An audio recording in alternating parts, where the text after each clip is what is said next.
Madam Malik from Bahawalpur, consultant gynaecologist and fertility expert. आज मैं आपसे डिस्कस करूंगी कि जो टॉपिक है हमारा वो क्या है, वेजिनिस्मस। वेजिनिस्मस क्या होता है, इसकी क्या डेफिनेशन है। आज के हमारे जो आपके लर्निंग ऑब्जेक्टिव्स हैं उनमें आप आज सीख के जाएंगे, आज समझ के जाएंगे और लर्न करके जाएंगे कि इसकी डेफिनेशन क्या है, इसकी काजेज़ क्या हैं, क्या इन्वेस्टिगेशन कराएंगे and how will we do able to outline the management. इसके लिए मैं पहले आप लोग सिनेरियो दूंगी क्योंकि मैं इनफर्टिलिटी एक्सपर्ट हूँ। मेरे पास एक पेशेंट आई कि 7 साल शादी को हो गए हैं, 26 साल उनकी एज थी और उन्होंने कहा कि आप मेरा मैडम IUI कर दें। मैं सऊदी अरब से आई हूँ, मैं हस्बैंड के साथ रहती हूँ, लेकिन आप मेरा IUI कर दें। जब हिस्ट्री ली, प्रोब किया तो पता चला कि उनको सेक्स फोबिया था।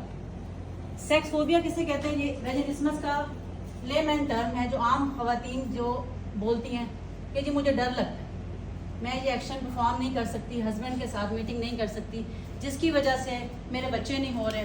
और इसको बाईपास करके वो चाहती थी कि मैं उनका IUI यानी इन यूट्रो इंसेमिनेशन कर दूँ, उनके हस्बैंड के जो जर्म्स हैं वो उनके सीमन को उनके प्रिपेयर करके अंदर डाल दूँ ताकि उनका ये ओवरकम हो जाए और बेबी हो जाए। 7 साल से वो काफ़ी ताने शाने सुन रही है। ठीक है, तो ये टॉपिक डिस्कस करने का मकसद ये है कि ये टैबू टॉपिक है और हमारे सोसाइटी में इसको न सिर्फ कहा जाता है कि छुपा दो, बात ना करो, और दूसरा इस टॉपिक की वजह से बहुत से सोशल प्रॉब्लम्स हो रहे हैं। ख़वातीन की डाइवोर्स हो रही है, उनके घर ख़राब हो रहे हैं और वो इस चीज़ को उन्हें समझ ही नहीं आता कि इस डॉक्टर के पास आए।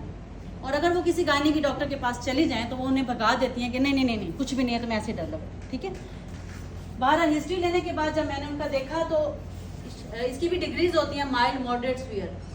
She was having severe degree of vaginismus. Even she was unable कि मैं उनका कोई ट्रांसवेजाइनल अल्ट्रासाउंड करूं, मैं वो भी नहीं कर सकती थी क्योंकि वो टच करने की परमिशन ही नहीं दे रही थी, इतना ज़्यादा उनको फोबिया था। अब हमने क्या किया कि मैंने उनसे डिस्कस किया, सारी उनकी काजेज रूल आउट की, थोड़ी सी हिस्ट्री लेकर के क्या क्या प्रॉब्लम्स हैं, जिससे मुझे ये लगा कि इनको साइकोलॉजिकल सबसे ज़्यादा ब्रेन में होता है प्रॉब्लम, कि साइकोलॉजिकली कहीं से ये डर गई हैं बचपन में, जिसकी वजह से ये प्रॉब्लम ज़्यादा हो रहा है। तो उसके लिए फिर सबसे पहले मैंने उनसे ये कहा कि आप मुझे अगर अल्ट्रासाउंड ट्रांसवेजाइनल नहीं करने देती हैं तो मुझे ऊपर से अल्ट्रासाउंड करने दें। जब हमने एब्डोमिनल अल्ट्रासाउंड किया तो सारा हमने रूल आउट कर लिया कि ऊपर से सब चीज़ ठीक है। फिर मैंने इन्वेस्टिगेशन में अल्ट्रासाउंड के अलावा उनके baseline test, hormone profile, husband का सीमन एनालिसिस करवाया। अब बात आती है कि मैनेजमेंट में मैंने मल्टी डिसिप्लिनरी टीम को इन्वॉल्व किया। अपनी मेरी जो काउंसलिंग के लिए साइकोलॉजिस्ट फ्रेंड हैं उनसे उनके काउंसलिंग सेशंस दिलवाए। मैंने उनसे डिस्कस किया तो उन्होंने कहा वाकई इनको प्रॉब्लम है, बचपन में चाइल्डहुड ट्रॉमास हैं जिसकी वजह से ये डर गई।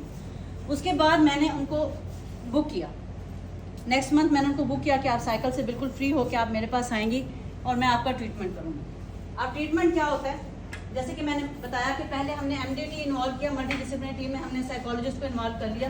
दूसरे नंबर पर मैंने उनको ये सारा प्रोसीजर समझाया कि मैं अंडर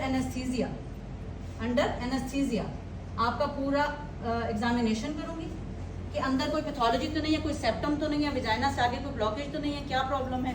उसके बाद मैं बोटॉक्स थेरापी दूंगी।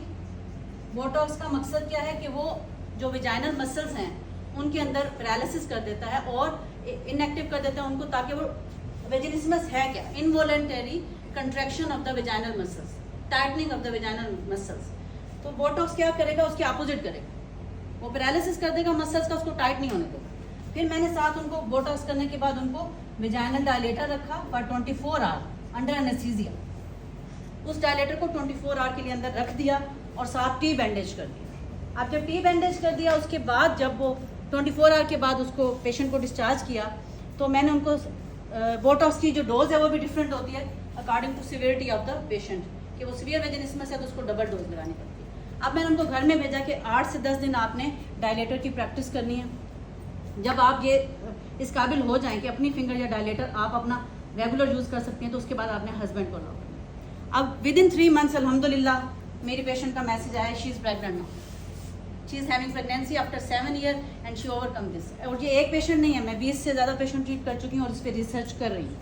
मकसद हमारा क्या है, मकसद ये है कि कोई भी प्रॉब्लम छोटा नहीं होता। हमें लगता है कि ये हमारी बुक्स में एक पैराग्राफ दिया होता है वेजिनिस्मस, और हमारे डॉक्टर्स को भी ये लगता है कि नहीं ये तो साइकेट्री का ट्रीट करने का है। लेकिन प्रॉब्लम ये है कि पेशेंट किसके पास जाए, साइकेट्रिस्ट के पास जाए तो वो दवाइयाँ दे देता है, साइकोलॉजिस्ट के पास जाए तो वो साइकोलॉजी को डील कर लेता है, लेकिन as a whole patient deal नहीं होती, वो मैनेज नहीं होती, वो मूव करती है। बल्कि एक दफ़ा तो एक पेशेंट के हस्बैंड ने मुझे कहा कि मैं खुद डिप्रेशन का मरीज बन गया हूँ डॉक्टर साहबा, इसके ट्रीटमेंट करवा के ये ठीक नहीं होती तो मुझे डिप्रेशन हो गया है, मैं किस किस को जवाब दूँ, बीवी को, घर वालों को, और उसको भी काउंसलिंग करवानी पड़ी मुझे, हस्बैंड की। तो बात यह है कि हमें आपस में जो मल्टी डिसिप्लिनरी टीम बहुत ज़रूरी है।